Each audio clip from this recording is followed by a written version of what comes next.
Greetings, I'm Cotlin Harrington, and welcome to my presentation about a leader in the field of instructional design and technology, Dr. Rita Richey. This presentation will cover Dr. Richey's background and contributions to the field of instructional design and technology. Dr. Richey graduated from the University of Michigan in 1968 with a master's degree in reading psychology.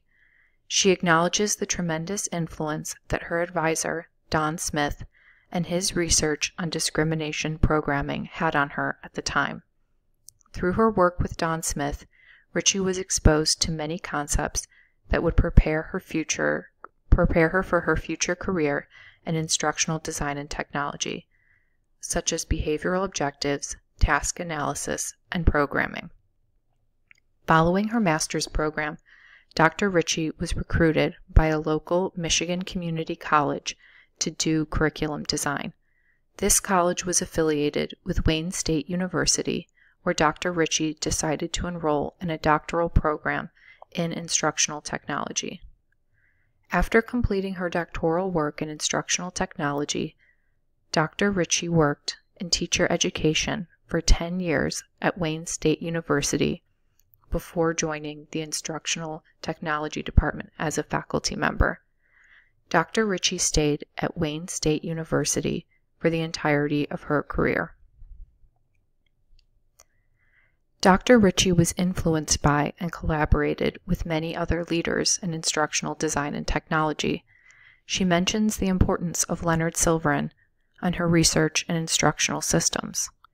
As a student, Dr. Richey took workshops with Silverin on instructional systems, which informed her own work when she was teaching graduate students at Wayne State University.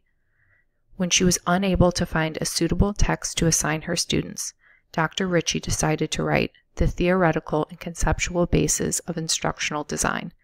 This was her first published book.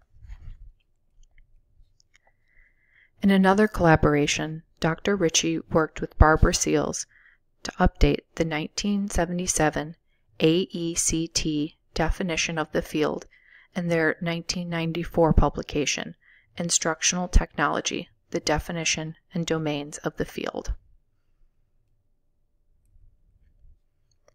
Another significant moment in Dr. Richey's career were her contributions to the International Board of Standards for Training, Performance, and Instruction.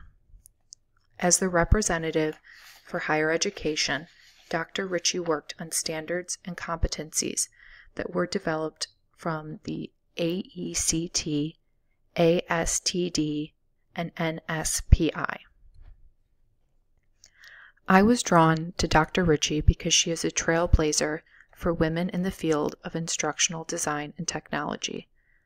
Although women had long been in the field of education, men were overwhelmingly filling the administration roles. When considering a doctoral program, Dr. Richey recounts that she was told that men went into higher education and women went to teach in the schools. She recalls that while this statement frustrated her, it was not untrue. Dr. Richey was the first woman doctoral graduate of the Instructional Technology program at Wayne State University.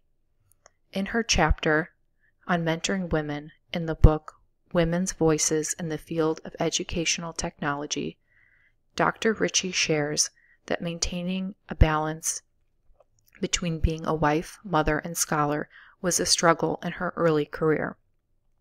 This struggle was further exacerbated by the lack of women in the instructional design and technology field.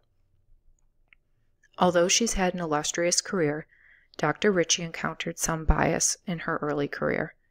When attempting to publish her first book, she had to send the manuscript around many times because publishers felt she was too unknown to write on this topic. Dr. Richey made many contributions to the field of instructional design and technology. Analyzing and synthesizing concepts and definitions has been a major trend in her career. From updating the AECT definition to the IBSD standards, Dr. Richey has sought through her instructional design and technology work to synthesize disparate aspects of the field and provide contextual data. Thank you for listening to this brief presentation on the career of Dr. Rita Richey, a leader in the field of instructional design and technology.